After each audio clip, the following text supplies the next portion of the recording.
जय श्री कृष्णा। किसान की शिकायत। एक गांव में एक किसान रहता था। खेती ही उसके जीवन यापन का जरिया था। खेती करके वो अपने घर परिवार का पेट भरता और बच्चों की पढ़ाई करवाता। पर उस किसान की हमेशा से ही भगवान से एक शिकायत थी कि भगवान, कभी फसल बुआई के समय वर्षा नहीं करते तो कभी फसल कटाई के समय वर्षा नहीं कर देते, जिससे किसानों की फसल खराब हो जाती है। इस साल फसल बुआई का समय आ गया और वर्षा नहीं हो रही थी।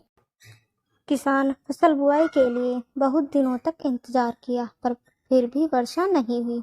तो एक दिन किसान अपने खेतों में खड़े होकर आसमान की तरफ देखते हुए भगवान से शिकायत कर रहा था कि आप भगवान हो और आपको यही नहीं पता कि खेत में फसल उगाने के लिए क्या ज़रूरी है।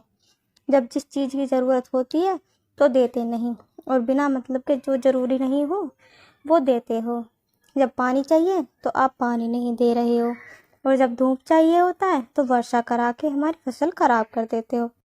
क्या आप नहीं चाहते क्या किसानों की फसल अच्छी हो और लोगों को खाने की कोई कमी न हो?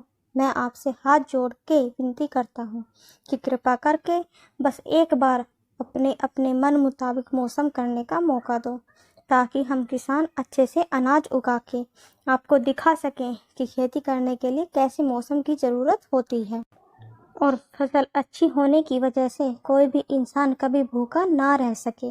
तभी भगवान उस किसान के पास प्रकट हुए और हंसते हुए बोले, अच्छा ठीक है, इस फसल की बुआई कटाई तक तुम जैसा मौसम चाहो वैसा ही रहेगा। इतना कहकर भगवान चले गए। वह किसान बहुत खुश हुआ। उसने अपने हिसाब से अच्छी फसल के लिए जितना पानी जरूरी था उतनी ही वर्षा करवाई। फसल को अच्छे से खाद पानी दिया। आंधी तूफान आने ही नहीं दिया, ना ही तेज धूप ना ही तेज हवा आने दिया, ताकि फसल को कोई नुकसान ना हो। ऐसे ही समय बीतते गए और देखते ही देखते एक अच्छी फसल तैयार हो गई। किसान फसल को देख के बहुत खुश हुआ और बोला, देखो भगवान, अब आपको पता चला कि अच्छी फसल के लिए कैसा मौसम जरूरी होता है। अगले दिन किसान फसल काटने पहुंचा। जैसे ही फसल काटने लगा तो देखा कि इस फसल की बालियों में तो दाना ही नहीं है। उसने तुरंत ही सारे फसल को छू छू कर देखने लगा। फिर उसने देखा कि किसी भी फसल की बालियों में एक भी दाना नहीं है। वह बहुत दुखी हुआ और रोने लगा। थोड़ा देर शांत होने के बाद उसने भगवान से पूछा, हे भगवान, ये अन्याय मेरे साथ क्यों किए? मैंने तो अच्छी फसल के लिए ज़रूरी सारे इंतजाम किए थे, फिर भी मेरी फसल में दाना क्यों नहीं है? तब भगवान वापस से आए और बोले, बेटा, मैंने तेरे साथ अन्याय नहीं किया है, बल्कि तूने ही अपनी फसलों के साथ ऐसा किया है। मैं तो पहले ही जानता था कि ऐसा ही होगा, क्योंकि तुमने इन फसलों को बिल्कुल संघर्ष नहीं करने दिया। ये फसल अगर तेज धूप सहती, तेज आंधियाँ झेलती, तब तो ये अंदर से मजबूत होती।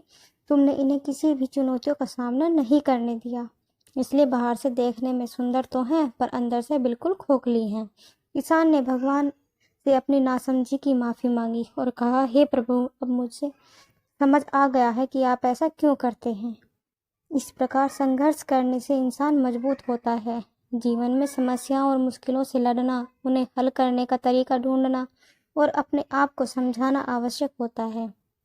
जिस तरह एक मुस्कुराहट जिंदगी में सभी मुसीबतों का सामना करने की ताकत देती है, उसी तरह संघर्ष भी हमें अधिक मजबूत बनाता है।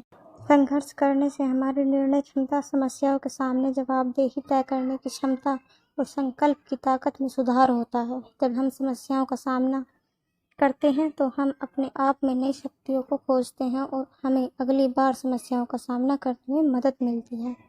Thanks for watching. अगर आपको ये वीडियो अच्छी लगी हो तो please like, share and subscribe my channel.